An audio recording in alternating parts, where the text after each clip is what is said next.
We are now in week 2 of exercise Pitch Black, and things are really ramping up.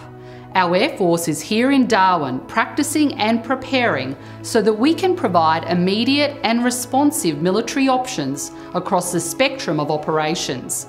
This could be as part of a whole-of-government joint or coalition response, either here in Australia or overseas.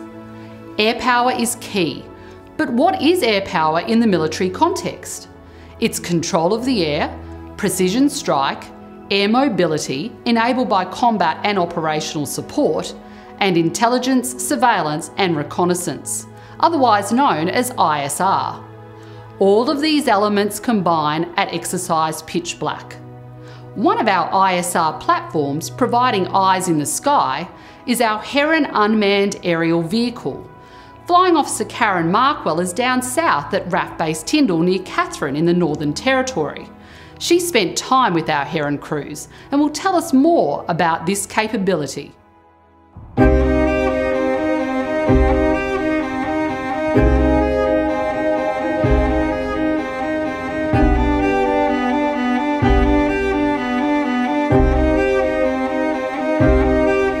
remotely piloted aircraft systems that we operate are really the thing of the future. The Karyn in that regard is an interim capability, so it's allowing us to continue to develop, raise, train and sustain capabilities on the people side in preparation for the next platform. The Karyn is joining Pitch Black for the first time in 2016 and will manoeuvre in the sky around more than 100 other aircraft. Today we'll be operating with F-16s, F-18s and also B-52s. So our role in amongst all of that is to have full motion video and comms with the people on the ground to try and facilitate attacks. The role of the Karyn during Pitch Black 2016 is to provide intelligence, surveillance and reconnaissance back to the customer. And the customer in this exercise will be either a ground controller who is also integrating with other aircraft in the sky, other nations that are flying similar aircraft to the Royal Australian Air Force, and also back to the task unit headquarters in both Tyndall and Darwin. Blue 70 received information Kilo, request taxi for intersection departure from Charlie. The information that Karyn gathers is used in intelligence, surveillance and reconnaissance.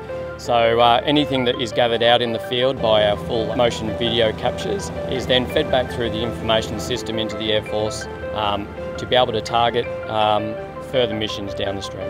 Working with the people power of the Air Force is the most exciting thing for me. Seeing the cutting edge technology that we operate the Karyn with and the people that make the big decisions and that actually operate that equipment is outstanding.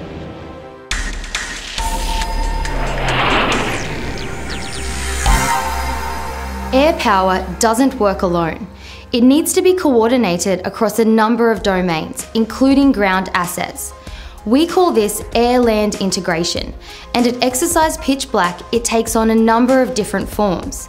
Firstly, there are transport aircraft which will carry troops, vehicles and cargo over great distances and deliver them into the exercise area. Once on the ground, those troops will need an awareness of their battle space. This is where surveillance assets like the Karyn unmanned aerial vehicle come into play, using their endurance in the battle space to provide ground troops a running picture of what's going on. Lastly, Pitch Black will involve strike missions, where ground targets identified by Joint Terminal Attack Controllers will be destroyed from above. Coordinating all of these missions is difficult, but advances in air-land integration technology have improved how air power contributes to a ground campaign. Practicing air-land integration at Exercise Pitch Black will improve our overall air power capability. Nothing stops people and turns their eyes skyward like a fighter jet taking off or flying low overhead. Their speed and power make them an agile and potent force. Goes through my mind is I just want to go out there. There's always that dream of a perfect flight, which I'm still chasing after. And so when we get ready, we get focused on the mission and the overall objective and the task at hand. So for Pitch Black here, that's to continue to work together as a team, to continue to grow and sharpen each other as a team, and to sharpen our allies. So for me, I think about wanting to get that perfect flight, but at the same time, what can I do and contribute to help the Australians, the Indonesians, the Thais, and the Singapores to be sharper and more ready to go to battle when that time comes.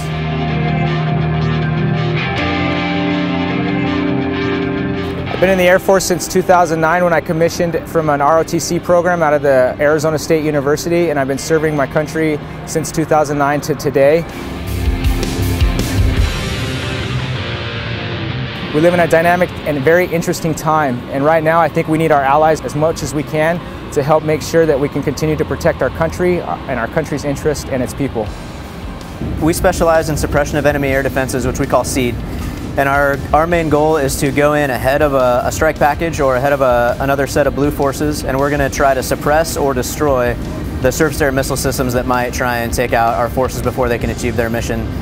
Today was a kind of a basic scenario where we're trying to take down a surface-to-air missile that's trying to shoot down our aircraft, and the Aussies were a great contribute today to help me find that aircraft on the ground. So we had no idea where this system was, and we used the Aussies and our 2 ship of F-16s to help find and locate where this surface-to-air missile was, and then simulate destroying it like we would in like wartime. The information will come down, so which targets we're supposed to hit and when we're supposed to hit those. Then a lot of individuals would get together to come up with a plan. That'll take about 8 to 10 hours the day prior to execute and come up with that plan. And then the following day we will go and execute, go into the target area, fight our way there, hopefully dominate the adversary threat, and then take out those targets specifically.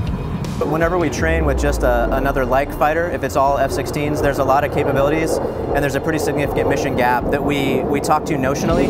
So a lot of times we'll brief to what an F-18 or an F-15 or a bomber would bring to a mission, and by coming here, we're actually able to execute and see those things. So every one of the platforms, you know, specifically to the Australians, we have the classic Hornets, but we also have the capabilities the Super Hornets bring, and a lot of times we'll brief to those only, but now we're able to actually execute, integrate, kind of talk to those guys face to face, and then take it up to the air and execute to the actual capabilities of those platforms we normally talk to. So what air power means on pitch black, essentially for us, is command of the air, to be able to control the air and allow our precision strike fighters into that airspace. It also allows larger aircraft, which are generally unprotected, to insert special forces or other assets into that area and get out safely. So in this instance, we are controlling the air above the targets. We're using the air to affect forces on the ground through air-to-ground weapons, and then allowing us to control the air to get out again safely, and so that everyone gets in and out, and we have the effect that the government wants of us for the day.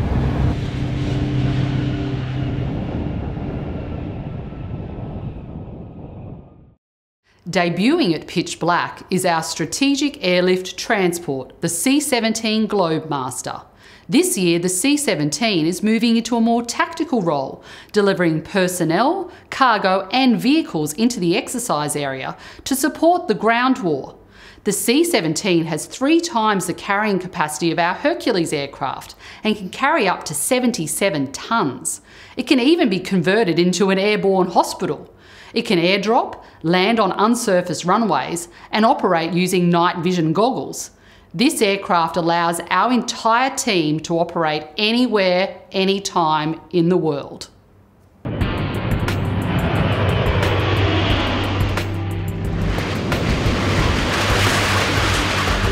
36 Squadron is the first time we've been involved at pitch black, and for us we're trying to develop a lot of new capabilities with regards to dirt strip environments, integrating with Army and foreign nationals, and also the night strip air work, all new roles for us essentially. As a co-pilot, the first trip for myself and 36 Squadron as a whole in pitch black, and it all being new capability driven, it's been quite tough through the planning phase. I've been to, I guess, quite a diverse range of areas that we do operate out of. Antarctica not too long ago, so I guess it's chalk and cheese with regards to places you're operating out of there, one being cold ops, the other one being hot dirt strips, and night involvement here. The next 2 weeks, once we, I guess, become fully integrated with all ADF units and foreign countries throughout the exercise, getting involved with the dirt strips, really looking forward to that, and a lot of the night ops that we've just started to complete has been real exciting for me. Tying everything together is our 114 Mobile Control and Reporting Unit, whose personnel provide effective, deployable air surveillance and air battle management. These men and women are working alongside friends from the Netherlands and Germany to control pitch black missions as they play out in the integrated battle space. They are not the only ones helping give a better air picture to our crews. The US Army's 5th Battlefield Coordination Detachment are working with Australian Army's 16th Air Land Regiment to enable ground forces to communicate in real time with aircraft. Flight Lieutenant Simone Hinshaw gives us the background. Bullseye 105, 13, 25,000. West Group 10,000, single hostiles. 140, 40, 20,000, single X hostile. The men and women of 114 Mobile Control and Reporting Unit didn't have to travel very far this year for exercise Pitch Black.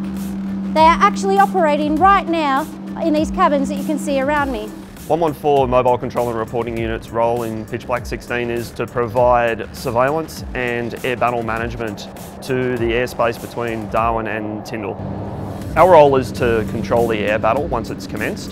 Dragon Type Band, you're identified, you're cleared operating Delta Transit 330. So we've taken 2 of our air defence radars and we've placed them in the field over the top half of the Northern Territory so that we can provide communications and radar coverage to the exercise. During the mission planning phase, we'll find out what our mission is for the day and what aircraft we have to go and perform that mission. So when we have aircraft airborne, a number of things can happen. We can have a change in the mission that requires us to go and hit another target, for example, and now we have to rapidly replan whilst there's aircraft airborne, find them new targets, change what aircraft they might refuel off, who their command and control agencies, and we might need to put aircraft in contact with agencies that are on the ground so that they can find the target that we're trying to destroy and then actually go and put bombs on the target. In the next episode, we'll be talking about the future of our Air Force and Plan Jericho, which is set to transform us into an even more effective force, one that is truly capable of fighting and winning in an information age. That's in the next edition of Pitch Black News.